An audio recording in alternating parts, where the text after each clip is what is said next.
In this video, we'll be making a quick introduction to the Watercolor Artist action set. This preset is made of 3 files that are really easy to install. Let's start with the first one. Open Photoshop and the Actions panel from Window Actions. On this panel, click the menu icon at the top right corner, then select Load Action, and next select the Watercolor Artist action file from your hard drive. To install the brush and sub patterns, open the Preset Manager from Edit, Preset, Preset Manager. In this panel, select Brushes as preset type, then click Load, and select the file Watercolor Artist Brushes. And here is the list of the 20 brushes once they are correctly installed. And next, for the third file, still in the Preset Manager, change the preset type to Patterns, and load also the file Watercolor Artist Patterns. These 5 patterns will be used automatically by the action set. If you are on the latest version of Photoshop, which was released in 2020, you will notice that the Preset Manager has been redesigned. On this version, you can install both brushes and patterns from the menu windows.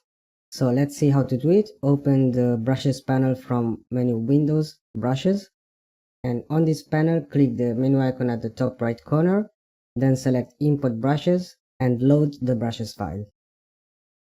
And then again menu Windows, and as you can see here there is this new patterns panel. Open it, then click the menu icon at the top right corner also here, select Import Patterns, and load the patterns file. The installation is done. Now let's open an image to work with. Before using the action set, there are a few things to check. First thing to check is the brush tool. Select it from the tools panel or by pressing B on the keyboard, and make sure that in the top option bar, the parameters opacity and fill of the brush are both set to 100%. The second thing is to open the brush settings panel from Window Brush Settings. On this panel, select the menu icon at the top right corner and select Reset All Locked Settings. And this will just make sure that all the locks of these options at the left are opened. Okay, next, the third thing to check is the resolution of the image.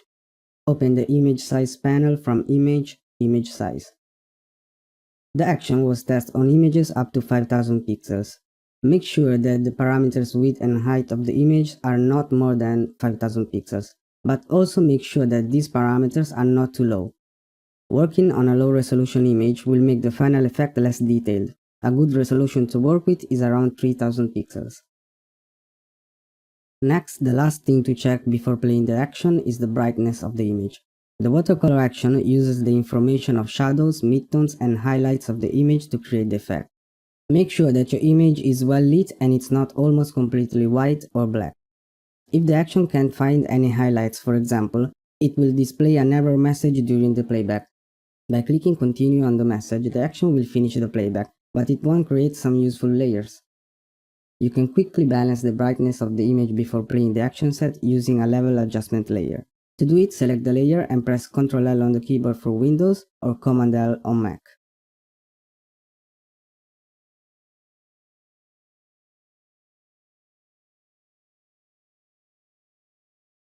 After checking those 4 points, we are ready to use the action set. Open the action panel again and select the first action setup. Then click the play button. This is a very quick action that creates the correct setup for the image. At the end of the playback, this message with some instruction will appear. Click continue. As you can see here in the layers panel, this first action created a new layer named focus. Now you can draw a focus area on the image. The second action of the set, Watercolor Artist, will turn this area into a detailed watercolor drawing. Instead, the portion of the image outside of this area will be processed differently. It will have some pencil sketches and some color filling textures. Depending on how you draw this area, the action will give a certain result. There's a lot of room for experimentation already in this step. To make 2 extreme examples, it could be a quickly drawn area that covers a large portion of the image, or it could also be an area that follows the outline of a subject in just a small portion of the image. Let's see also some details about this drawing step. The first thing is very basic. You can change the size of the brush if needed, and also the color from the tools panel here. While brushing, make sure that the layer focus is always selected. You can use any method other than the brush to draw this area. For example, lasso, pen tool, wand tool also works well. But the brush tool is the quickest one, and you don't need to be very precise even when trying to mask out the subject. The next thing is to make sure that the area you draw isn't covering a part of the image that is almost completely black or white, and that the action has some nice details to work with. Also make sure that the area isn't covering the entire image, because it could create some issues during the playback of the watercolor action. An area with a simple and regular shape will generate less brush strokes in the final effect compared to a complex and irregular one. Whatever the shape of the area, make sure that it has a uniform feeling and it doesn't have many holes in it. This won't cause issues during the playback, but the action could place a brush strokes on one of those holes, and having too many of them could make the final effect too crowded. And the last detail for this drawing step, notice that the layer focus is at 75% opacity by default. This way you can have a reference of the image below while brushing. The next action will set the opacity of this layer at 100% automatically. This setup can be also done manually, and it's very easy. I will quickly summarize what it does because it could turn to be useful. The first thing it does, it converts the image to RGB 8-bit color mode. Next, it sets the layer of the image as a background. You can set a layer as background from the menu Layer, New, Background from Layer. Then it creates a new layer and rename its focus. And at last it selects the basic brush of the set.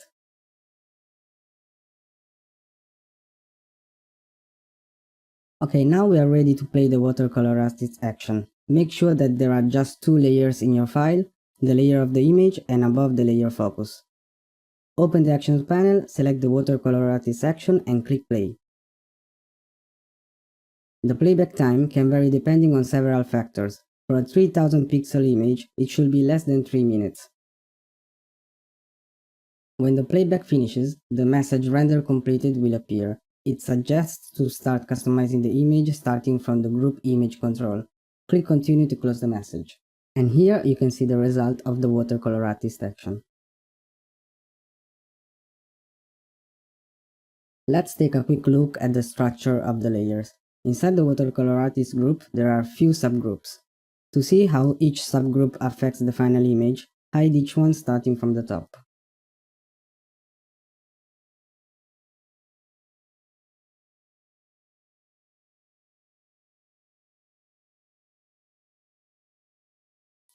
Now we will see how to work with these layers and how to modify them.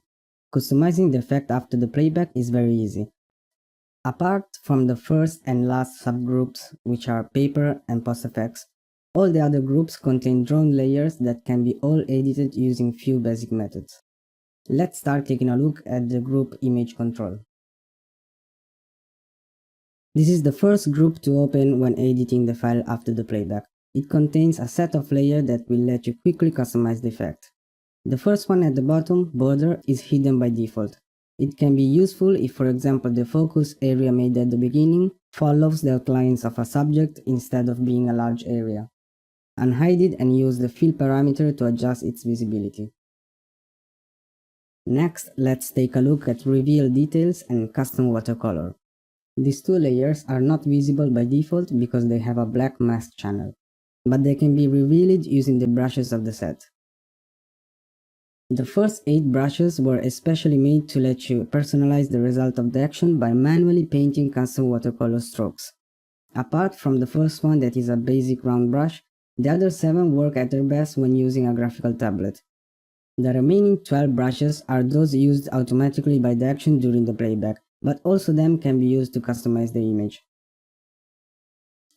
Select the mask channel of the layer reveal details, then select one of the watercolor brushes of the set with a white color, and paint on some important areas of the image to reveal some of the original details. For example, the eyes of a subject. You can turn on and off the mask channel by shift-clicking it to have a preview of the best area of the image to reveal, and also use a black color to hide parts of a previous brushing. Make sure always that the mask channel of the layer is selected while brushing. Notice also that this layer is in normal blending mode. Try also the other modes. The best one depends on your image and the effect you want to achieve. Custom watercolor can be used in the exact same way, but instead of revealing details of the focus area, you can use it to create custom watercolor layers. You can duplicate this layer as many times as needed. To do it, press Ctrl J on the keyboard for Windows or Command J on Mac. Then, you can paint the mask channel of each layer in a different way using the brushes of the set. And at last, blend this layer together using the opacity and blending modes to totally customize the initial watercolor effect. Next, we are going to see these three layers: add filling, add midtones, and add shadows. Each image has a different balance in its brightness value. If, for example, your photo is bright, also the final effect will be quite bright, with a lack of shadows and maybe midtones. Use the fill parameters of these three layers to quickly calibrate the whole effect. Add filling is a bit different from the two above. By changing its fill parameter, it will cover some empty areas of the main watercolor effect below. This happens because it is set to pin light blending mode. You can change the blending mode to multiply or other similar modes to achieve different effects. Experiment with the blending modes also with the other two layers, add midtones and add shadows, and try other modes of the same type, for example darken, multiply or color burn. The last three layers that are at the top of the group are very straightforward and easy to edit. Use their fill parameter to adjust their transparency. The layer sharpen is the one between these three that is mostly affecting the final image. Take a look at how it looks when the fill parameter is set to 100%. Now let's take a look on how to edit all the drawn layers. Apart from the first and last groups, paper and post effects, all the other groups contain drawn layers that can be all edited using few basic methods. The first thing is that you can hide and unhide layers to achieve different effects. Some groups contain layers that are hidden by default. These are variations of brushstrokes, and unhiding them all at the same time will make the final effect too dense. The next thing is that the order of the layers in the Layers panel can be changed. For example, the backfilling group has a mask channel that hides everything inside the focus area. If you move a layer to this folder, this layer will appear to be behind the main watercolor effect.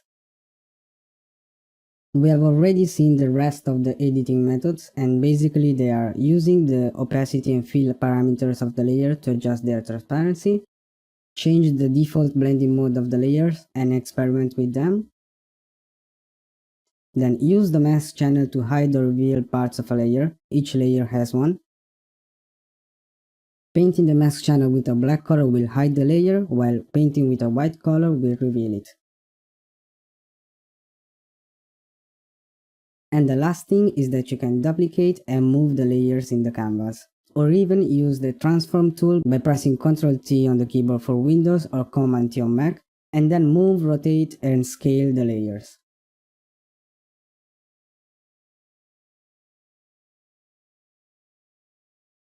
Okay, these were the basic customization methods. Now let's take a look at the first and last group. In this group, you can choose a paper texture between paper 1, paper 2 and paper 3 and hide the other two. Then select the layer wet effect and use its opacity to see if the image looks better with or without this effect on. Then double click the thumbnail of the layer paper color if you want to change the color of the paper. It's a simple photo filter adjustment layer. The layer white base of this group can stay untouched. The layers inside the post effects group will give the final touches to the image, and they are very easy to use. Starting from the bottom, use the fill and opacity parameters of the layers vignetting, grain and contrast to make them more or less visible. The remaining 4 layers are simple adjustment layers. Double click their thumbnails to modify them. And that's all for this video tutorial. Thank you for the attention.